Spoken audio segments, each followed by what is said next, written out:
Bonjour, c'est Monique de la Maillerie. J'espère que vous allez bien. Bienvenue dans notre zone tricot. Cette semaine, comme convenu la semaine dernière, je vous invite à participer, à regarder ça. Je vous avais promis une finition coordonnée, 4 côtés. J'arrivais pas dans la technique la dernière fois à vous présenter quelque chose qui était bien fait. Puis là, j'ai trouvé, puis je l'ai fait. Alors, je vous présente ça aujourd'hui. Donc, c'est ce que j'ai fait une mini couverture. Le cordonnet fait le tour aux 4 coins. D'accord? On va apprendre à faire ça aujourd'hui. Alors, pour ce faire, j'ai fait ça en plusieurs étapes et pour vous éviter que vous me regardiez tricoter pendant 20 minutes, on a fait des petites étapes plus faciles. Alors, je vais recommencer du début ici. Ça prend des aiguilles circulaires. OK? Alors, on commence par enfiler sur l'aiguille du fond. Est-ce qu'on va bien, Dominique? Ça va? OK. Et côté pouce, la laine libre, index, la laine de travail. Et on fait un montage provisoire qui est un Judy's Magic Cast-On. Alors, Judy a fait beaucoup de choses. Alors, avec l'index, on monte l'aiguille du bas, comme ceci. Est-ce que ça va? Oui. Et avec le pouce, on monte sur l'aiguille du haut. Alors, entre les deux, on fait ça comme ceci. On reprend au centre. Tout passe par le centre, finalement. Et on fait 3 mailles comme ça. Index, l'aiguille du bas. On a terminé. On tourne dans le sens des aiguilles d'une montre. On croise, mon Dieu, je trébuche, là. On croise la laine de travail par-dessus la laine libre, qui fait qu'on est prêt à travailler. Et on tricote 3 mailles. Jusque-là, facile. 1, 2, 3. Ça va? Alors, ensuite, là, vous allez voir, le montage provisoire, c'est que c'est cette partie ici qui est provisoire et vous allez comprendre un petit peu plus tard pourquoi elle est provisoire là.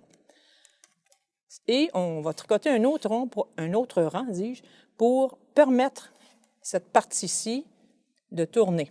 D'accord? Alors, je vais-tu trop vite, Dominique? Ça Non, va? ça va. Ça va? Alors, on transfère les mailles encore. Et, hop, il ne faut pas que je perde ça de vue ici. Donc, 3. Et voilà. Alors, on s'est donné une petite marge de manœuvre pour avoir de l'aisance pour tourner le coin. Maintenant, on reprend. On va faire ça souvent, là. Transférer des mailles, les retricoter. Alors là, on commence à augmenter pour créer cette partie-ci, d'accord? La base du coordonnet de la pièce, d'accord? Alors, pour ce faire, la méthode, c'est une jetée. Alors, on passe l'aiguille sous le fil et on tricote. Alors, on a créé une maille en faisant ça. Oups, il faudrait que je pique avant de tourner, hein? Alors, voilà. Et une autre fois. Voilà. On transfère. C'est ça qui est à répéter pour créer les mailles du bas. Parce que vous allez monter, par exemple, une couverture, là. Alors, on transfère les 3, on fait une jetée et on tricote les 3.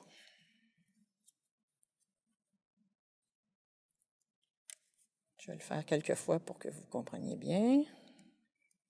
C'est serré. Je vous invite à tricoter serré. Habituellement, on vous dit détendez-vous, mais cette fois-ci, pour que ça ait du corps un petit peu, il faut tricoter serré. Sans ça, ça fait des trous. Alors, comme vous pouvez voir, on a 2 mailles de créer. On en crée une 3e. Je vais en faire une 4e, puis après ça, on va passer à créer l'autre coin, le coin gauche. D'accord? Alors, ce qu'on répète, c'est transfert 3 mailles.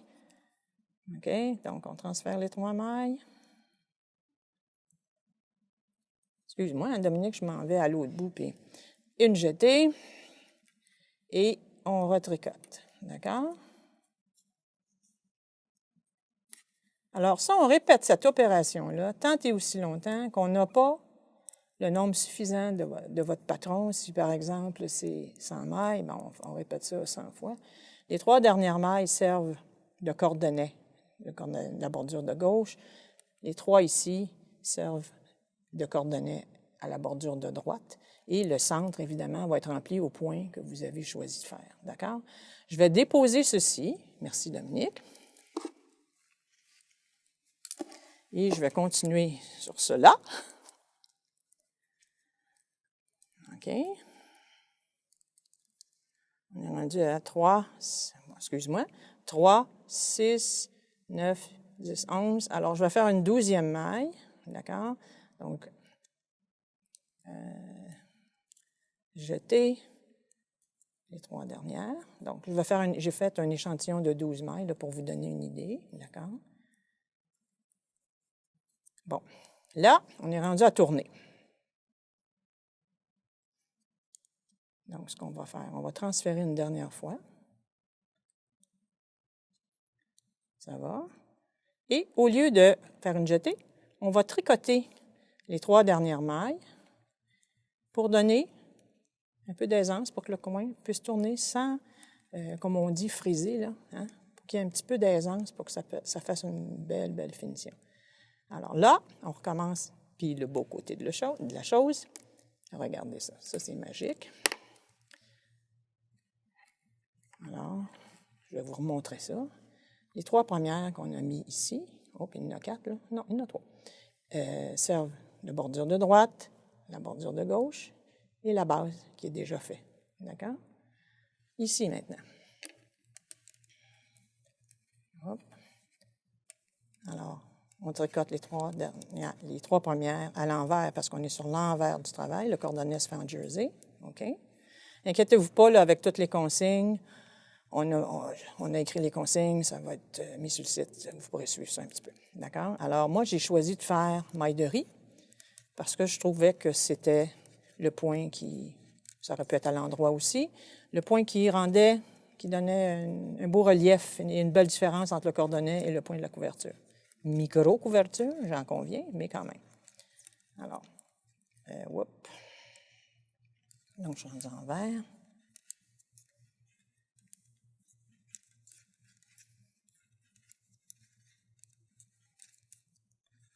Il en reste 3. Puis ici aussi, pour l'autre coin, on va faire un rang en vert pour lui donner un peu d'aisance pour tourner le coin. D'accord?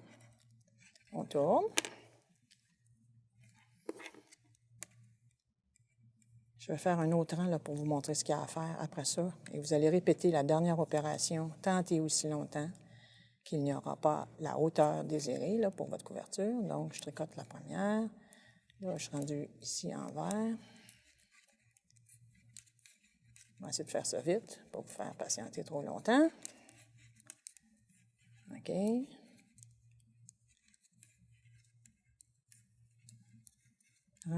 J'arrête de faire un échantillon plus petit, finalement. Mais bon, pour que vous voyez bien.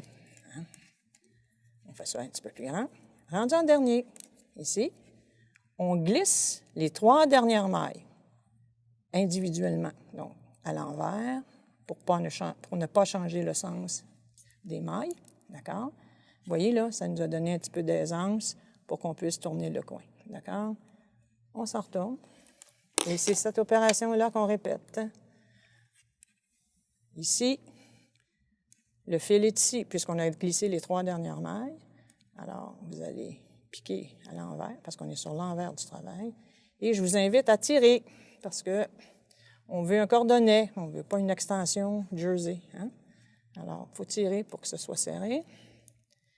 Et on s'en retourne jusqu'à la fin. OK? Là, je vais arrêter de tricoter. Là.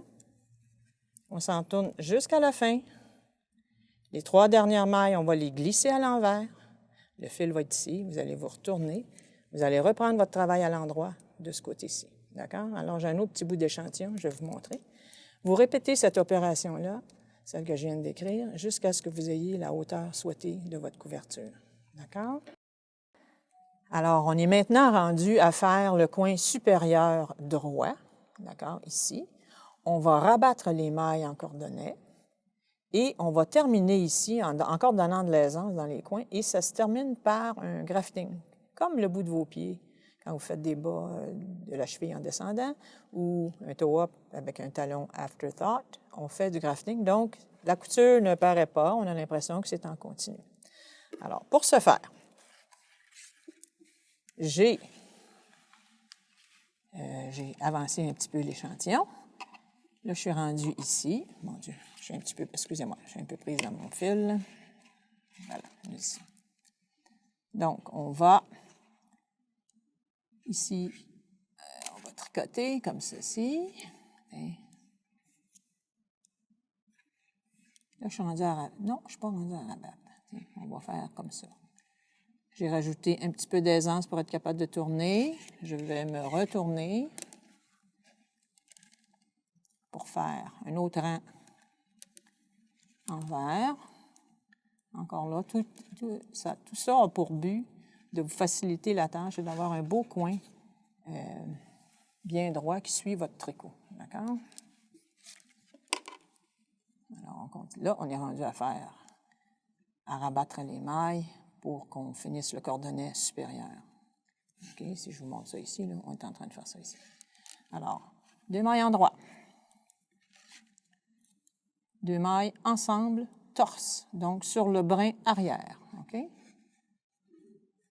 Alors, on recommence à transférer des mailles, comme ceci. Et on recommence. 1, 2 mailles en droit, 2 mailles en droit, torse.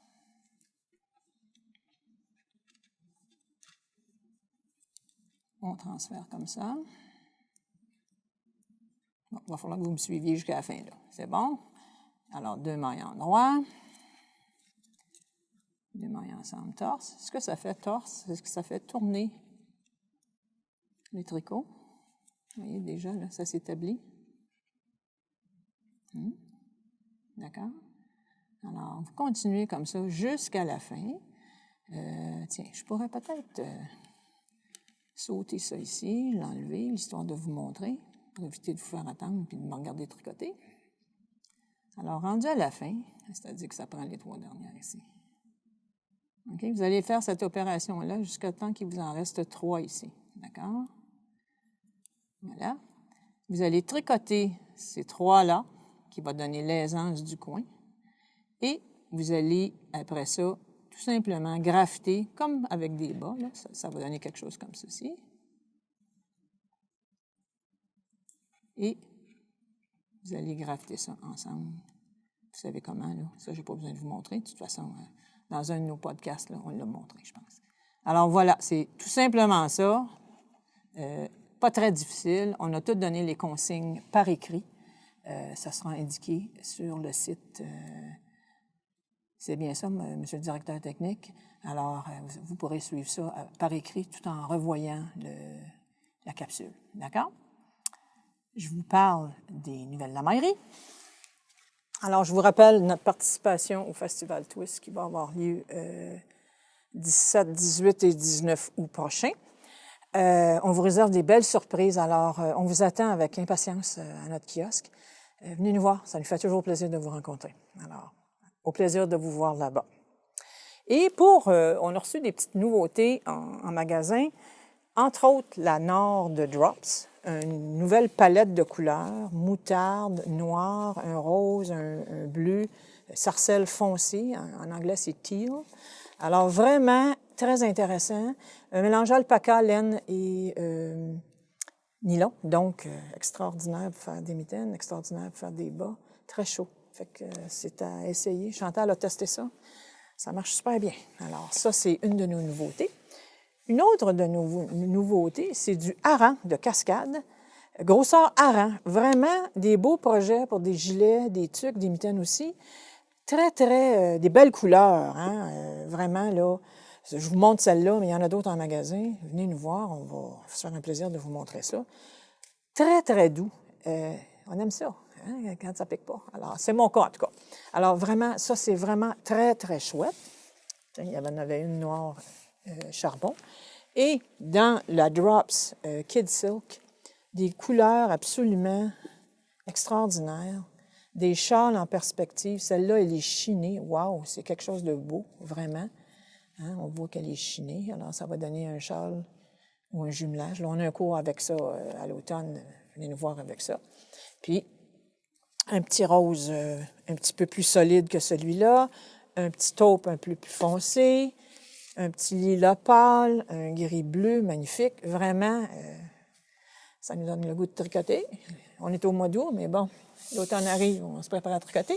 Et on a aussi la nouvelle Effect de Cascade, qui est un format, je croirais, worsted. C'est ça. On va regarder.